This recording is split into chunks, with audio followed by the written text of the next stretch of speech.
Neste momento, Deus, através desta emissora, leva até você mais um programa de fé, com hinos, orações e uma palavra poderosa a seu favor.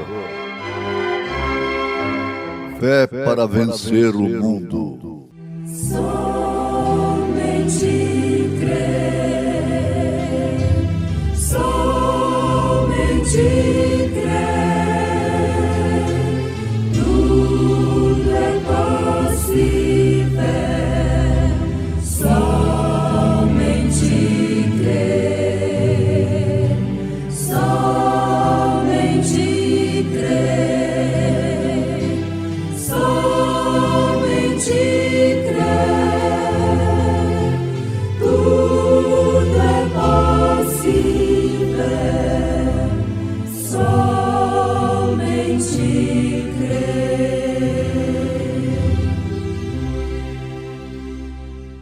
Mas os que esperam no Senhor renovarão as suas forças, subirão com asas como águias, correrão e não se cansarão, caminharão e não se fadigarão.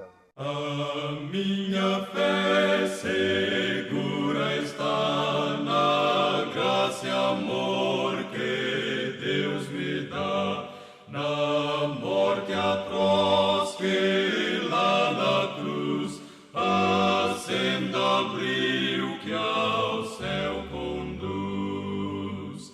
A minha fé e o meu amor firmados já na rocha estão, firmados sim em Cristo estão.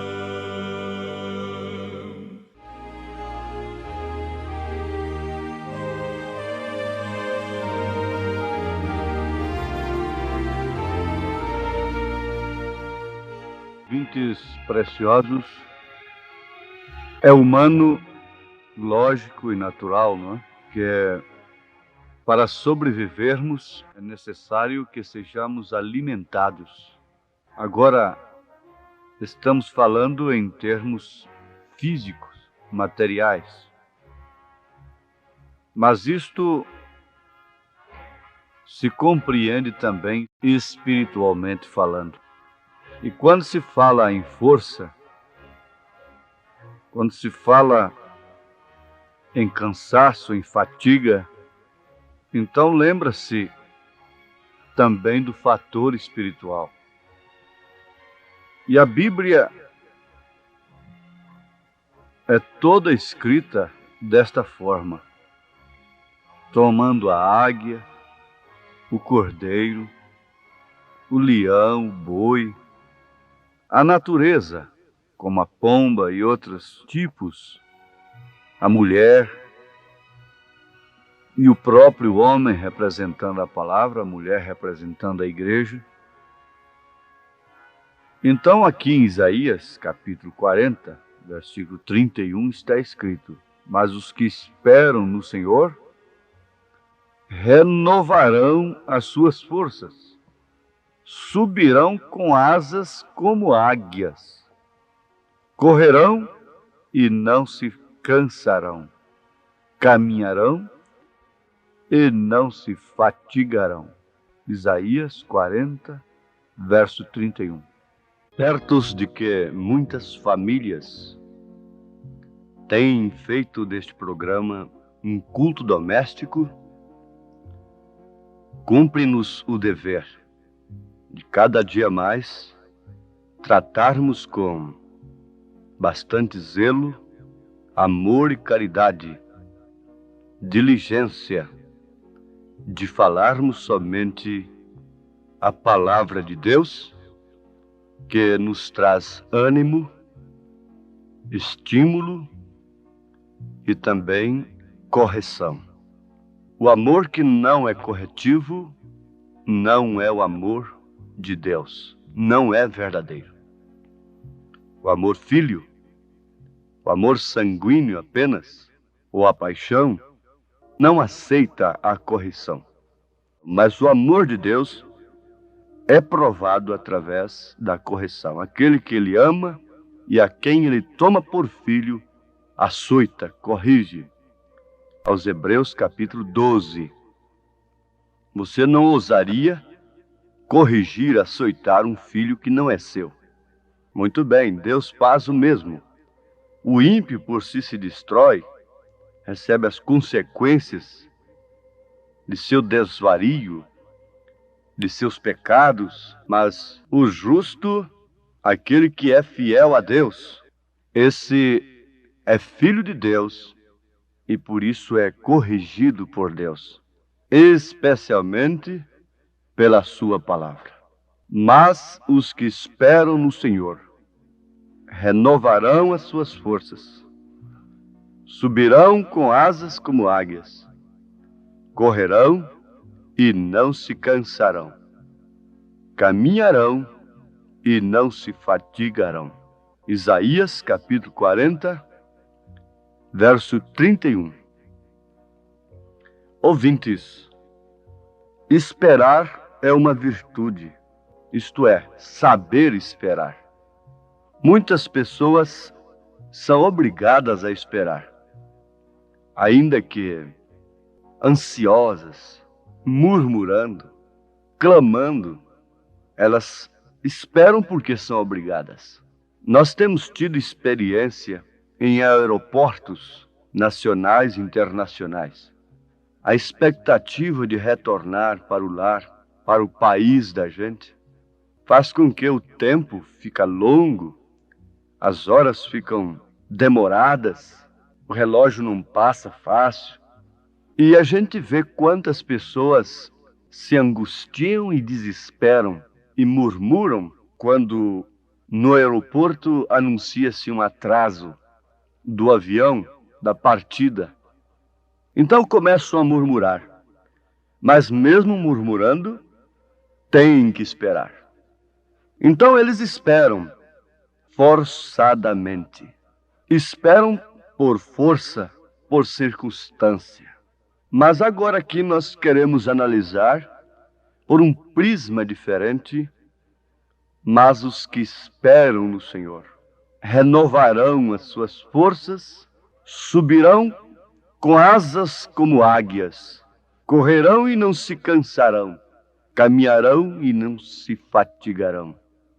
Agora notem, aqueles que esperam no Senhor pelo Espírito, esperam sem murmuração, esperam felizes, esperam, na verdade, com uma certa expectativa, mas que não causa outra coisa senão gozo, prazer. Aqueles que gostam de esperar no mato, esperar bicho na caçada, não é? Tem essa experiência. É pelo gozo de estar ali na mata. Não é somente o desfecho final da chegada do bicho, que naturalmente causa expectativa na gente, muito grande. E é de prazer esperar, porque gosta de esperar, de estar em contato com a natureza, de passar uma noite de vigília esperando. Agora, esperando algo que não é prometido, não é seguro. Mas pensem, amados, se esperar algo que não é prometido, uma vez sendo esperado com gozo, com prazer, por vocação mesmo, é maravilhoso. Quanto mais esperar algo que é prometido, especialmente por Deus. Às vezes sofremos vexames, sofremos críticas. Vocês já pensaram um pouquinho no tempo que Abraão esperou para se cumprir a promessa de Deus? Naturalmente ele anunciou a promessa de Deus e, logicamente, ele foi zombado, foi criticado. Por quê? A sua fé estava firmada na promessa de Deus. E ela era uma fé que, de fato, era o firme fundamento do que ele esperava e uma prova da coisa que ele não via. Um filho, uma semente genuína com Sara, sendo que ambos já haviam atravessado o tempo da possibilidade física de conceberem um filho. Mas ele estava esperando. Diz a palavra que dando glórias a Deus. Você poderia tomar nesta hora uma mensagem para si com Abraão? 25 anos dando glórias a Deus, quando parecia que nada poderia acontecer do que ele cria. Mas ele estava esperando, não murmurando, não lamentando, não se queixando e nem clamando para Deus: ó Deus, cumpra logo essa promessa, cobrando de Deus. Não. Quando a gente crê numa pessoa a quem a gente empresta determinada coisa, a gente não cobra, porque tem confiança. Sabe que está guardado aquilo. E Abraão não estava cobrando a promessa de Deus, apesar da sua confiança, da sua fé, ser um intimato, ser uma intimação, para Deus cumprir a sua promessa. Você sabe que a sua fé intima Deus cumprir a sua promessa? É verdade que se nós formos infiéis, Ele permanece fiel. Ele não pode negar-se a si mesmo. Mas Ele não tem compromisso algum com qualquer pessoa que fuja da sua palavra, que arranje uma fé lateral. Ele não tem compromisso. Ele não está obrigado a cumprir a sua palavra. Para uma pessoa que tem uma fé fora da fé, genuinamente proposta pelo Espírito Santo, trazida pelo Espírito Santo ao coração do crente, que é a fé de Jesus Cristo. Então, vamos concluir. Abraão não vivia cobrando de Deus, apesar de sua fé ser uma cobrança, ser uma intimação. E Deus vela sobre a sua palavra para cumprir. Ele houvera dado a sua palavra a Abraão. Este é um fator muito importante. Agora, o segundo, Abraão tomou Deus na sua palavra. E potencialmente ele já havia recebido o filho por fé. Por isso ele não estava clamando, por isso ele não estava conjecturando, por isso ele não estava arranjando uma interpretação. Qualquer evidência ele não diria: isto é aquilo, ou isto é isto. Não. Ele prosseguia adiante, diz a palavra, esperando no Senhor. De que maneira Davi esperou no Senhor? Ele diz: esperei com paciência no Senhor. Na estatura do varão perfeito, que é composta de fé, virtude, conhecimento, temperança, paciência, piedade, amor fraternal. Esse degrau da paciência quer dizer justamente paciência com Deus. Sim, paciência com Deus. Esperei com paciência no Senhor, e Ele se inclinou para mim. Em outras palavras, ele estava dizendo: na verdade eu venci, na verdade eu tive muita força, mas um dia eu pequei. E o meu pecado estava sempre diante de mim, me condenando, me afligindo. Mas eu clamei ao Senhor: sonda-me, ó Deus, vê se há em mim algum caminho mau. E logo ele me respondeu. Quando clamei: não retires de mim o teu Espírito Santo, retorna a alegria da minha salvação. Muitos há que não têm perdido a salvação ainda, porque o eleito não perde a salvação, mas eles têm perdido o gozo da salvação, porque tem crido em ismos, tem se metido em mensagens complicadas que os seus próprios pregadores não dão conta de vivê-las. Eles próprios não dão conta de vivê-las. Quando você vê um homem se metendo muito em dificuldades, tentando explicar isto e aquilo outro, como acerca do milênio, etc., 7 trovões, coisa que nós amamos e sabemos que necessitamos de tudo isso, mas vamos alcançar, virá no seu determinado tempo. Fique sabendo, nem eles próprios podem viver tais mensagens. Esta é a verdade.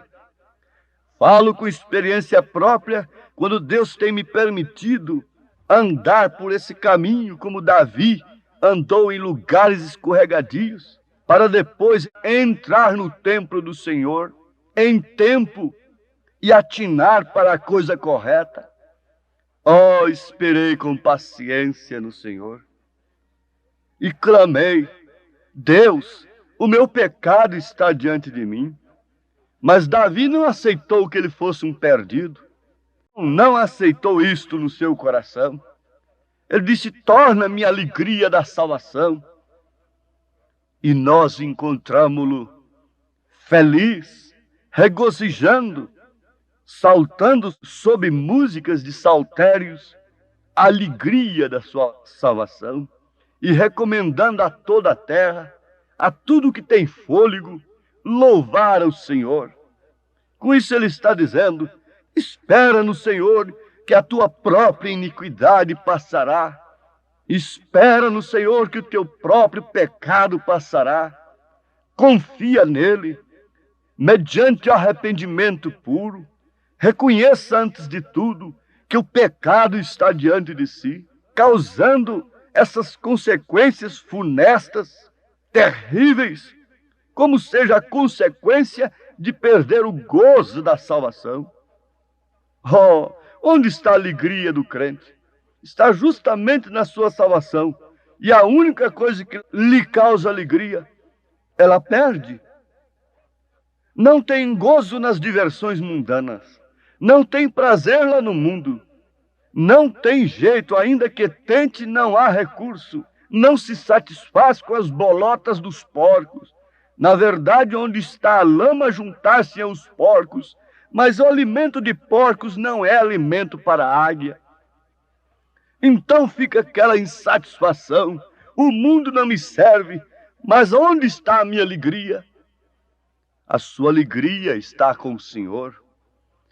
Peça agora, retorna a minha alegria, o meu gozo de esperar em Deus, para que eu possa falar, para que eu possa exclamar também: esperei com paciência no Senhor, e Ele se inclinou para mim, retornou a alegria do meu perdão, retornou a alegria da minha salvação, mandou de volta para o meu coração, me fez sentir novamente, e agora eu me sinto como que com asas de águias.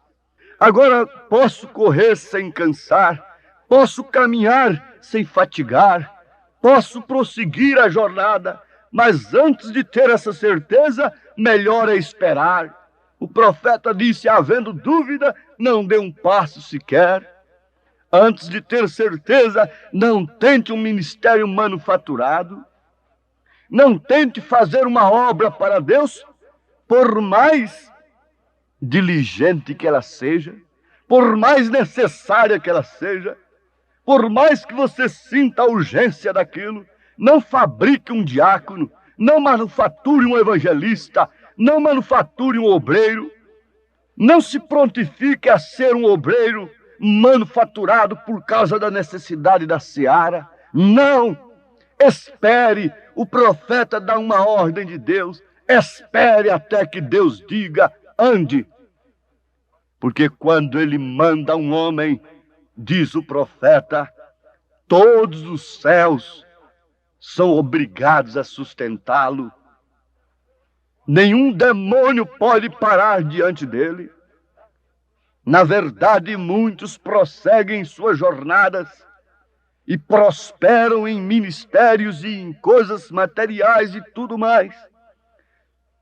Davi viu isto, o ímpio prosperando, se inchando cada dia mais, e ele, como fiel a Deus, somente recebendo lutas e dificuldades.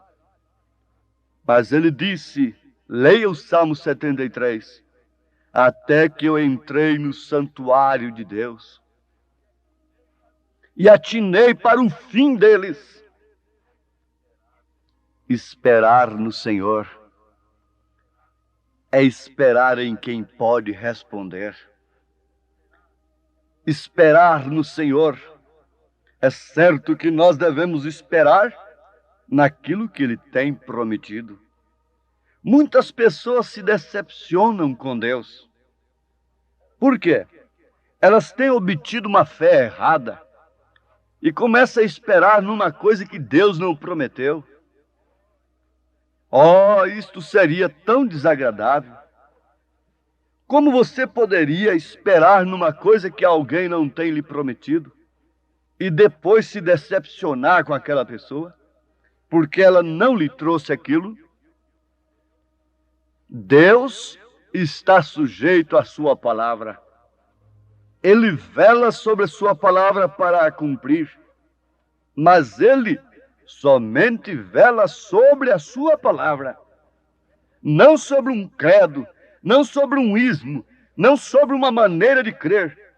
Deus não está obrigado a ressuscitar o profeta desta era isoladamente para atender aqueles que creem dessa maneira. Deus não está obrigado a revelar o segredo dos 7 trovões somente para um homem ali particularmente, quando ele não prometeu isto, quando isso se manifestará coletivamente na noiva, quando isso será aquele batismo que será infundido exclusivamente nos eleitos, não num homem particularmente, mas sim todos os eleitos. Deus não está obrigado a cumprir uma doutrina, Deus não está obrigado a cumprir a revelação de quem quer que seja, ainda que seja um homem segundo o coração de Deus. O profeta disse que Davi teve uma revelação de buscar a arca, mas Deus não estava obrigado àquela revelação. Não, Deus não está obrigado às nossas revelações, aos nossos desejos evangelísticos com espíritos denominacionais. O mundo denominacional está preocupado com a salvação das almas. O mundo religioso está preocupado em fazer um círculo em torno de si. Mas uma coisa diferente passa pelo coração verdadeiramente chamado, vocacionado. Ó ouvintes, se o tempo nos permitisse ir abrindo as Escrituras para mostrarmos um Noé esperando no Senhor, Moisés esperando no Senhor e tantos outros esperando no Senhor, nós concluiríamos, teríamos uma conclusão exata, perfeita, de que de fato os verdadeiros filhos de Deus se caracterizam por este princípio, por este sintoma. Eles esperam no Senhor. Isso é o suficiente para o Espírito Santo prosseguir-vos falando sobre este assunto tão tremendo. Deus os abençoe, em nome do Senhor Jesus Cristo. Amém.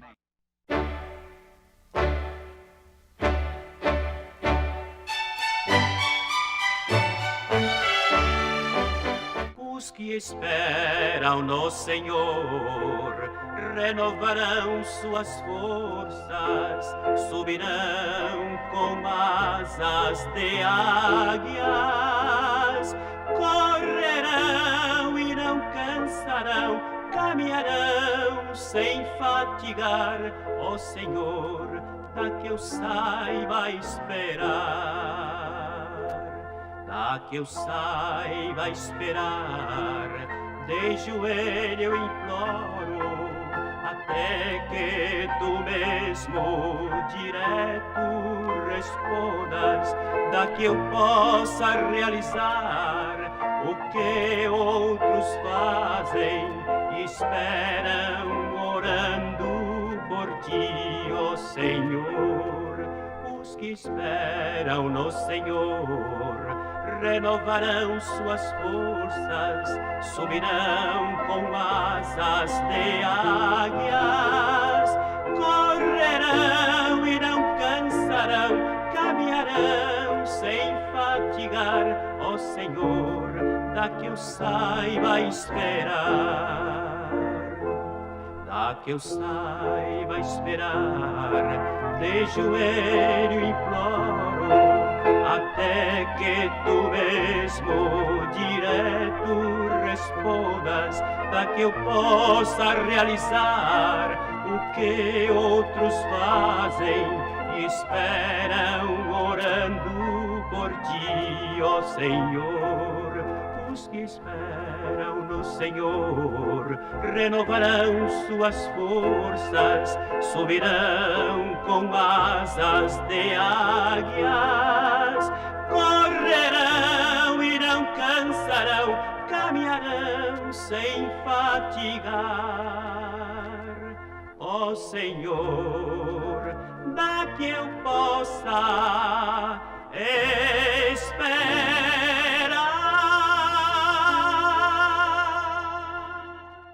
Ricas e preciosas bênçãos, meu Senhor, qual chuva dás. Dá-me algumas dessas gotas, dá-me a tua doce paz, dá-me a mim, dá-me a mim, essa paz bendita enfim. Santo Espírito